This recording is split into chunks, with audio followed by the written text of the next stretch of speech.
Good morning, comic book fans. Welcome back to Comics in 5 Minutes. I am your ever-loving Shorty. Today, we're going to have a look at another one of the From the Ashes mutant stories. This one about Wolverine.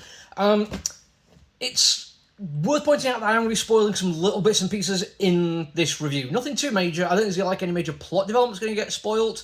At least I don't think so. But if you are wanting to read the comic book clean, I totally get that. We're going to do that and then come back and watch this video. But before we get into the comic book itself, we're going to talk about the guy who's writing this, Saladin Ahmed. And I have liked their stuff for a while. They've done some genuinely amazing comic books. The first time I really engaged them was Miles Morales, which I picked up because I really like the character. It turns out really good writer. I vibed with like a lot of the new introductory characters they did for it. They had a really nice positive energy to it and kind of kinetic in the way that I like my comic books to be. Over the course of a few years though, the inconsistent art and the fact that they felt like they was treading old ground kind of killed my interest in it, so I kind of stopped reading it. But then he did Daredevil, and I was like, cool, let's give him another try. This feels like it's a really good point to come in and try to do something different with Daredevil. They didn't do that at all. They had this chance to focus on Elektra in the Daredevil costume, which is a fantastic idea. Good enough idea, there's literally an Elektra miniseries right now. And have Matt go and be a priest, dealing with his Catholicism and playing into the mythology, presenting all that. And it could be a really nice chance to do something different with the character. But by the end of the first issue, Daredevil, or Matt Murdock, was in the Daredevil costume again. And I felt like it was a bit of a waste, and I stuck around for like maybe 2 more issues, maybe, before I realised I think I'd kind of had my enjoyment dulled very much by the fact that it had a chance to do something different and didn't do it. And with the Wolverine stuff, of X-Men in general, in fact, it feels like this is a really good time again to be doing something different. You look at people like Gail Simone and Evel Ewing, who both absolutely captured the current like mood in the world, and are using the comic book mirror of the X-Men to look at things in a different way. And it feels very contemporary, very of the moment, very vital.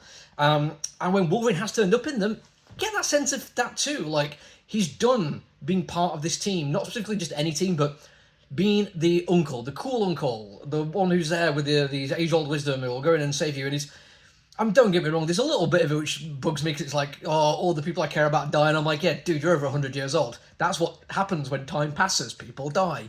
Don't get too hung up on it. It's just, it sucks, don't get me wrong, but it's not like the most important thing.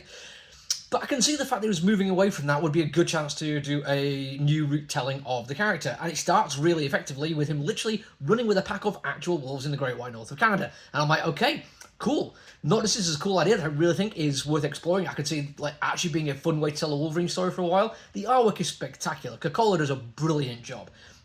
He has a knack for the natural. His fur on the wolves, his hair on Wolverine, the tree line, the way the snow gets kicked up off the ground, the way light comes through the trees.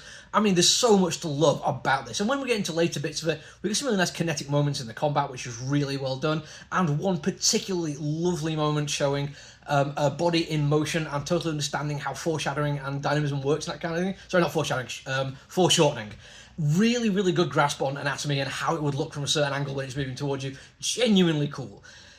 But he gets in the costume again by the end of the episode, end of the issue, and I feel like that again just goes against what I was really, really hoping for. And don't get me wrong, I don't have any right to have expectations for it, but I feel like with everything else been going on with the X-Men mutant stuff, it feels like it's the perfect opportunity to do something with that.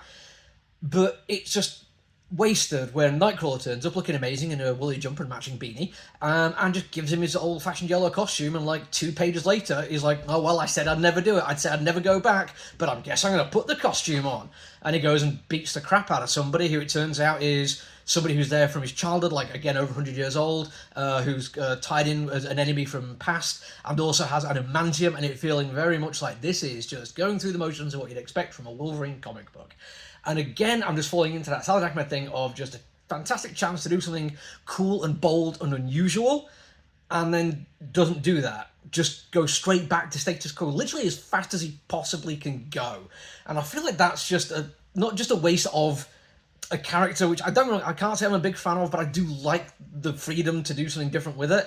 And when you're presented with that freedom to just go, well, he does look good in yellow and black, I guess that's what we're doing, it frustrated me, to the point that I'm like, probably, I think maybe only X-Force is the only one I've not particularly enjoyed, and I'd say this one was even more disappointing because it had potential which didn't really do much with. I will say, he's a good writer, and I think if you want your Wolverine comic to be him in the costume going around doing stabbing McKnife fists, he writes a good comic book for that. I can't deny he does characterization well, he does good storytelling well, and he does good scripting well. I just feel like there was more to have done. Anyway, that's it for me for now. It's a quiet week. There might only be 1 or 2 more reviews this week, so do the social media thing if you want to see me again. Until I see you again, though, look after each other, everyone. Stay safe. Bye.